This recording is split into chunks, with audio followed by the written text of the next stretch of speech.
ये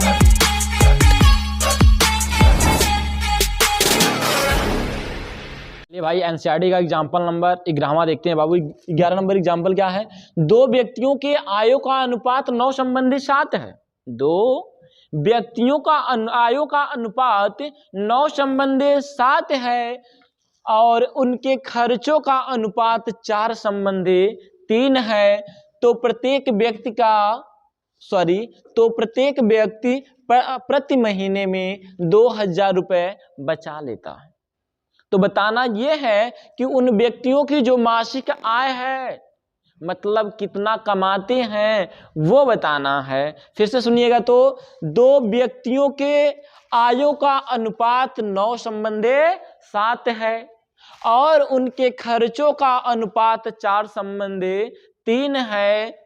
यदि प्रत्येक व्यक्ति प्रति महीने 2000 रुपए बचाता है तो बताना ये है उन व्यक्तियों की जो मासिक आय है वो कितना है। तो देखिए बाबू, ऐसे क्वेश्चन के लिए करते क्या है, ध्यान दीजिएगा लाला। देखिए भाई, जो रेशियो दिया होगा उसी हिसाब से माना जाता है। यहाँ 9 दिया तो 9x मानेंगे, 7 दिया तो 7x मानेंगे। देखिए ऐसे, चलिए भाई थोड़ा ध्यान दीजिएगा। लिखेंगे माना पहले व्यक्ति की मासिक आय मतलब प्रति महीने कितना कमाता है। तो मासिक आय कितना होगा बाबू? तो 9 संबंधी 7 दिया ना, तो पहले व्यक्ति की बात हो रही है इसलिए क्या मानेंगे हम लोग? 9x। और क्या मानेंगे? और दूसरे व्यक्ति की क्या मासिक आय लाला? मासिक आय कितना होता है? देखिएगा बाबू, यहाँ कितना दिया था लाला? 7 दिया था, इसलिए 7x होगा। सिंपल है ना। अब देखिए लाला, उनके खर्चों का अनुपात दे रखा है। उनके खर्चों का अनुपात कितना दिया है? 4 संबंधी 3 दिया है। तो लिखेंगे, अब थोड़ा सा और लिखिएगा। माना पहले व्यक्ति की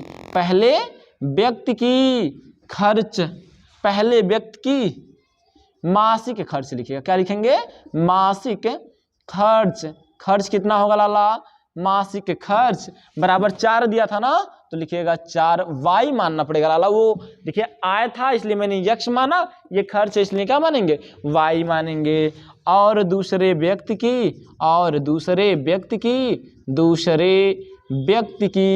क्या मासिक खर्च होगा। क्या होगा? मासिक खर्च बराबर कितना? 3y होगा। सिंपल है ना। अब देखिए बाबू, प्रश्न में जो बोला है उसकी बात करते हैं बाबू। तो ध्यान दीजिएगा, लिखिएगा। अच्छा, यहाँ पे क्या कहा गया है? इतना कमाते हैं और इतना खर्चा करते हैं और हर व्यक्ति कितना बचाता है? 2000 रुपये। तो ध्यान दीजिएगा लाला, पहला व्यक्ति कितना कमा रहा है? देखिएगा, प्रश्नानुसार क्या कहेंगे? पहला व्यक्ति कितना कमाता है? 9x। खर्चा कितना करता है? 4y। तो बचाता कितना है? दोनों लोग बचाते हैं कितना बाबू? 2000। तो बराबर 2000 कर दीजिएगा। इसको इक्वेशन नंबर फर्स्ट कर दीजिए। कर सकते हैं ना। अच्छा बाबू, दूसरा व्यक्ति कितना कमाता है? 7x कमाता है। खर्चा कितना करता है? 3y कमाता है। खर्चा करता है, कितना बचाता है? ये भी 2000 बचाता है। क्या लिखेंगे? इक्वेशन नंबर सेकंड कर दीजिए। सिंपल है ना। अब देखिए बाबू, इन दोनों को लगाना है। कैसे लगाना है? विलोपन विधि से लगाना है। तो विलोपन विधि से लगाएंगे ना। तो मैंने क्या कहा? पहली बात तो उनके गुणांक बराबर होना चाहिए। अब गुणांक देखिए, तो यहाँ 9 है, यहाँ 7 है, बराबर है? नहीं है। यहाँ 4 है, यहाँ 3 है, बराबर है? नहीं है। तो पहले क्या करेंगे आप? बराबर करेंगे।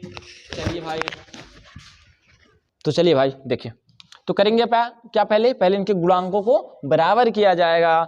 देखिए बाबू, यहाँ 4 है, यहाँ 3 है, बराबर कैसे करेंगे? इसमें 3 से गुणा कर दीजिए। इसमें कितने से? 4 से। देखिए 3 चौका 12, 4 तिया 12, 12 हो जाएंगे ना। तो लिखिएगा सर, समीकरण 1 में कितने से?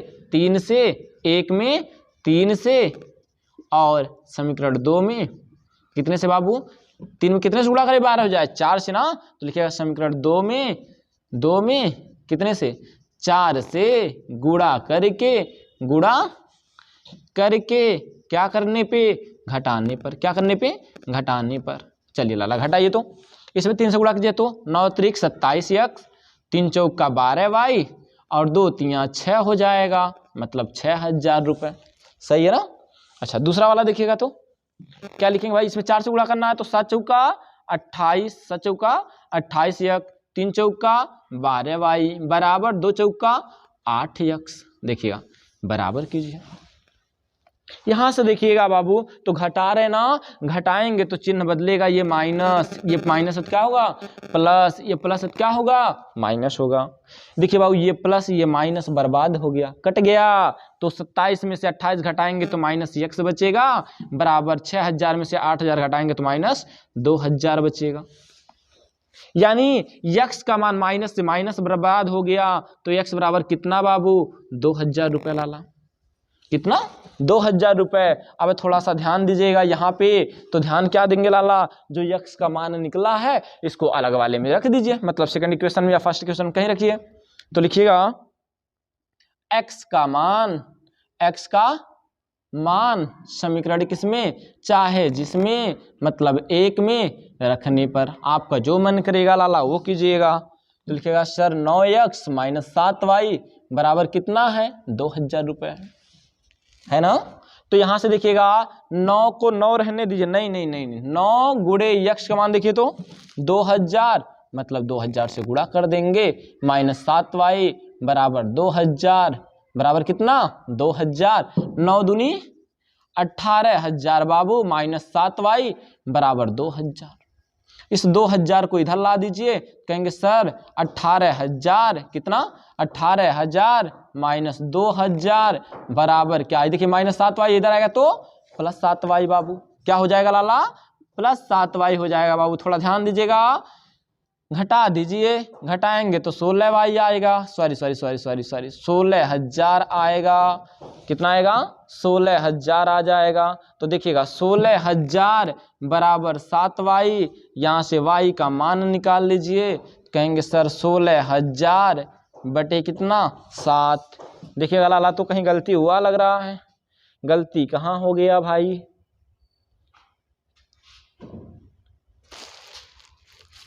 चलिए भाई x का मान कितना आया बाबू 2000 रुपये। तो ध्यान दीजिएगा ये जो x का मान निकला है समीकरण नंबर किसमें एक में रखेंगे, एक क्या है बाबू आपका 9x माइनस 4y बराबर 2000 रुपया, सही है ना। अब बाबू देखिएगा 9x का मान निकला था कितना 2000 माइनस 4y बराबर कितना 2000।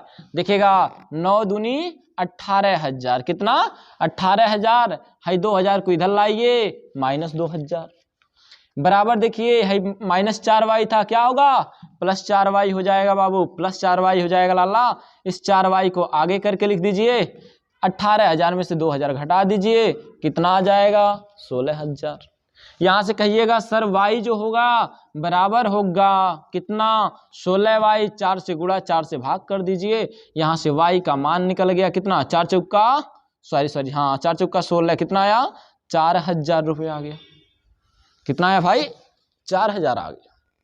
अब देखिएगा बाबू लिखना क्या है, चाहिए क्या आपको, प्रत्येक व्यक्ति की मासिक आय बताना है लाला, क्या बताना है मासिक आय। तो लिखिएगा अतः पहले व्यक्ति की, अतः नहीं लिखिएगा इसलिए लिखिएगा पहले व्यक्ति की क्या मासिक आय, पहले व्यक्ति का मासिक आय लाला, क्या मासिक आय देख लीजिए। मासिक आय कितना बाबू माने हैं आप 9x माने हैं, तो लिख दीजिएगा 9 गुणे 9x बराबर 9 गुणे x, x का मान कितना बाबू 2000 रुपया। तो लिखिएगा 9 दूनी 18000, यानी पहला व्यक्ति कितना कमाता है 18000 कमाता है, कितना 18000। और दूसरे व्यक्ति की क्या लाला मासिक आय बताना है, तो मासिक आय बता दीजिए ना, कितना होगा लाला, कितना होगा 7x। तो 7 गुणे x का मान देखिए, तो x का मान कितना भाई 2000, तो 2000 से गुणा कर दीजिए, कुल आ गया कितना 14000। यानी कह सकते हैं सर जी पहला व्यक्ति कितना कमाता 18000 और दूसरा कितना कमाता 14000। देखिए लाला, देख लीजिए तो, नोट कर लीजिए इसको। अगला क्वेश्चन देखा जाए, एग्जाम्पल नंबर एनसीईआरटी का ब्राह्मा देखें लाला। तो ब्राह्मा एग्जाम्पल क्या कहता है, विलोपन विधि से दिए गए जो निम्न समीकरण हैं इसके हल को ज्ञात कीजिए। बाबू हल को ज्ञात करने का मतलब x और y का मान निकालिए, और वो भी किससे, विलोपन विधि। तो लाला विलोपन मतलब विलुप्त करना, तो चलिए आज पहले विलुप्त किया जाए उसके बाद निकाला जाए। तो देखिएगा यहाँ पे देखिए बाबू x का गुणांक कितना 2, यहाँ पर x का गुणांक कितना 4, बराबर नहीं ना। यहाँ पर y का गुणांक कितना 3, यहाँ पे y का गुणांक कितना 6 है।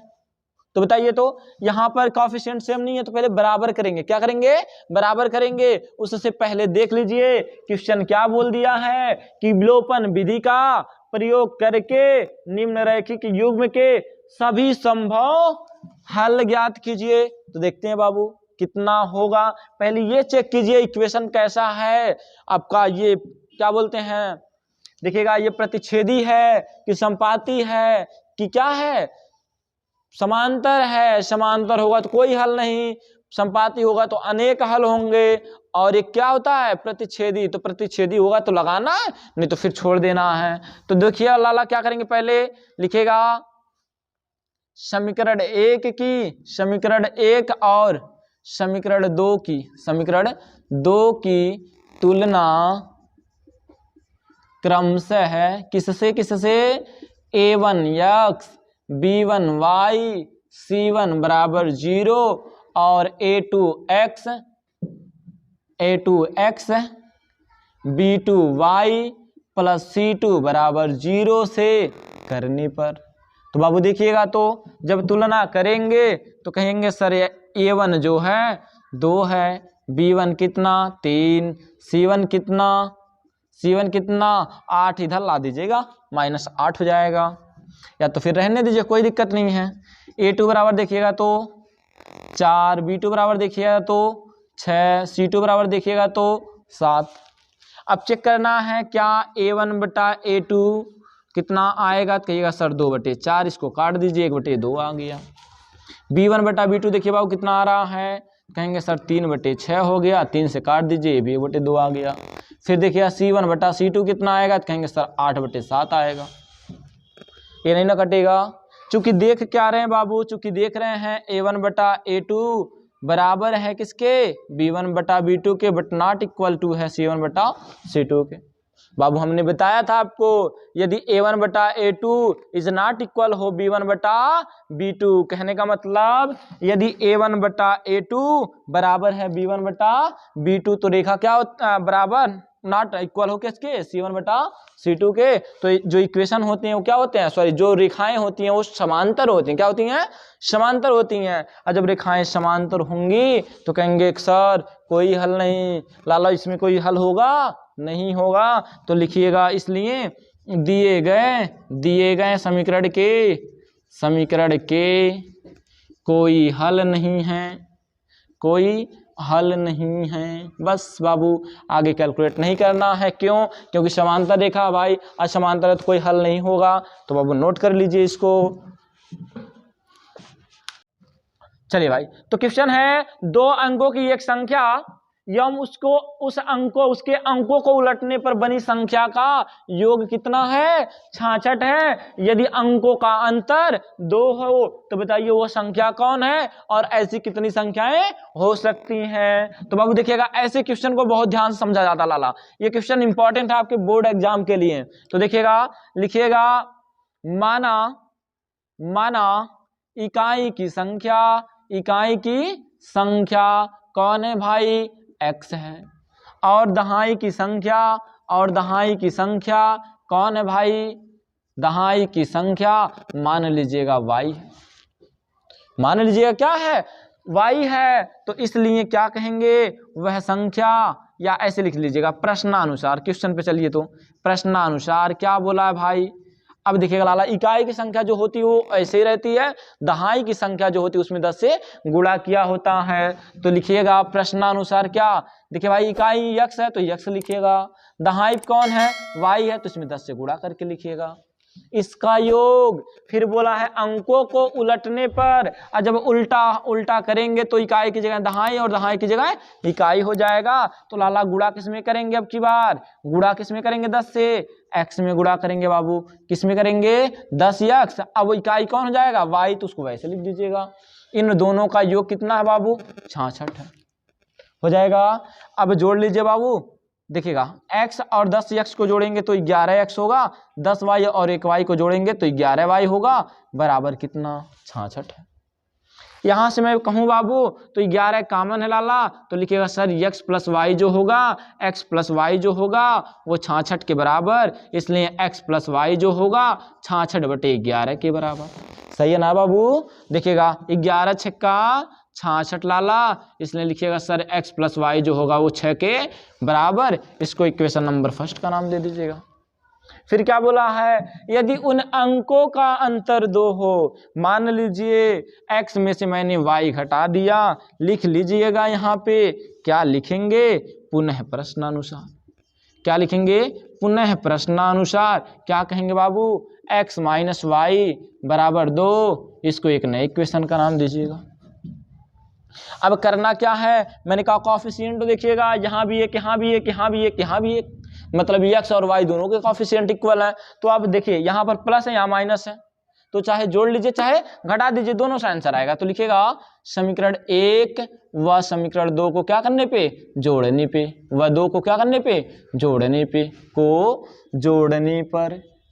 बाबू जोड़िए तो लिखिए सर x प्लस वाई बराबर कितना 6 है और x माइनस वाई बराबर कितना 2 है। तो देखिए लाला y से y कट गया, x को x में जोड़ लीजिए 2x हो जाएगा, 6 को 2 में जोड़ लीजिए, x बराबर है देखिएगा 8, 2 से गुणा 2 से क्या हुआ भाग, इसलिए x जो होगा वो किसके बराबर 4 के बराबर। सिंपल है ना। अब x का जो मान है बाबू रख लीजिए कहीं, x का मान समीकरण 1 या 2 में रखने पर, मान लीजिए 1 में रख दिया मैंने, 1 में क्या करने पे, में रखने पर। ये क्या है बाबू, देखिए तो ये क्या है आपका x प्लस वाई बराबर कितना है 6 है, रख दीजिए x प्लस वाई बराबर 6, x का मान कितना है 4 प्लस वाई बराबर कितना होगा 6, तो y बराबर कितना होगा 6 माइनस 4, इसलिए y जो होगा कितने बराबर 2 के बराबर। नोट कीजिए बाबू, तो यहाँ लिखना पड़ेगा ना, अतः वह संख्या, देखिए बाबू इकाई कौन है, x है, दहाई कौन है y है, तो पहले दहाई होता है फिर इकाई होता है ना। तो लिखिएगा सर वो संख्या होगी, x का मान 2 आया है, नहीं 4 आया है, और y का मान कितना आया है, y का मान 4 आया, इसलिए वो संख्या कौन होगा 42 होगा। अच्छा बाबू इसके अलावा भी तो हो सकता था, मतलब 42 की जगह उल्टा करके देखे तो 24 भी हो सकता था लाला। तो लिख लीजिएगा ये आंसर आपका है, नोट कीजिए तो।